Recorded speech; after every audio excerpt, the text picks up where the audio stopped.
নমস্কার বন্ধুরা, সকলকে আমার চ্যানেলে স্বাগত। সমস্ত সরকারি কর্মচারীদের পাশাপাশি সমস্ত ধরনের পেনশনার এবং ফ্যামিলি পেনশনারদের জন্য এই মুহূর্তে একটি অত্যন্ত বড় সুখবর সামনে এসেছে। এই সুখবরের ফলে আগামী দিনে সমস্ত ধরনের সরকারি কর্মচারী এবং সমস্ত ধরনের পেনশনার বা ফ্যামিলি পেনশনারদের অনেকটাই স্যালারি বা পেনশন বা ফ্যামিলি পেনশন আগামী দিনে বৃদ্ধি হতে চলেছে।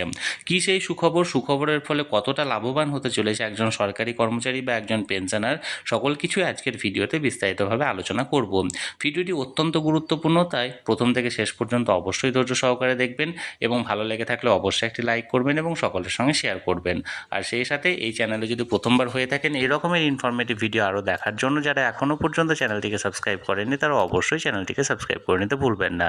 তাহলে চলুন আমরা বিস্তারিত দেখে নিই। দেখুন, আমি এই মুহূর্তে একটি গভর্নমেন্ট অর্ডার এখানে শেয়ার করেছি। এখানে বলা হয়েছে, হেডিংটা দেখুন, government of India, ministry of finance, department of expenditure, Lok Sabha, unstarred, question number 195। কি বিষয়টা দেখুন, constitution of 8th central pay commission অর্থাৎ অষ্টম পে কমিশন গঠন সংক্রান্ত এই অর্ডারটি। এখানে 195 শ্রী আনন্দ ভাদুরিয়া এখানে যে বিষয়টি এখানে বলেছেন দেখুন, will the minister of finance to be pleased to state কি নাম্বার এ whether the government has received representation from various quarter regarding constitution of 8th Central Pay Commission during the month of June 2024.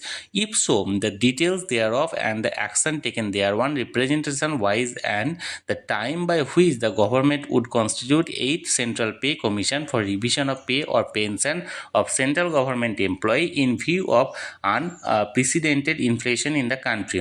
অর্থাৎ এক কথায় বলতে গেলে ইনি অর্থাৎ এই শ্রী আনন্দ ভাদুরিয়া এখানে জানতে চেয়েছেন যে গভর্নমেন্টের তরফ থেকে যে জুন মাসে যে 8th সেন্ট্রাল পে কমিশন গঠন করার বিষয়টি এখানে বলা হয়েছিল, সেই 8th সেন্ট্রাল পে কমিশন গঠনটি কবে হতে চলেছে। কারণ এই মুহূর্তে 8th সেন্ট্রাল পে কমিশনটি গঠন করাটা খুব গুরুত্বপূর্ণ এবং এটা যে সমস্ত ধরনের সরকারি কর্মচারী এবং পেনশনারদের যে ইনফ্লেশন হচ্ছে অর্থাৎ মূল্যবৃদ্ধি হচ্ছে দ্রব্যমূল্যে, সেটার সঙ্গে সাযুজ্য রাখার জন্য অর্থাৎ সামঞ্জস্য রাখার জন্য এটা অত্যন্ত গুরুত্বপূর্ণ।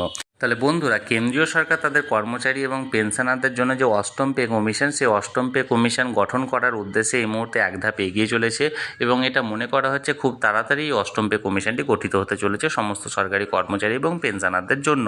তাহলে বন্ধুরা, যে অর্ডারটি এই মুহূর্তে জারি করা হয়েছিল 8th পে কমিশন নিয়ে, সেটি সরাসরি আমি আপনাদের সঙ্গে শেয়ার করলাম। এই নিয়ে যদি আপনাদের কোনো মতামত বা কোনো প্রশ্ন থাকে অবশ্যই কমেন্ট করে জানাতে পারেন।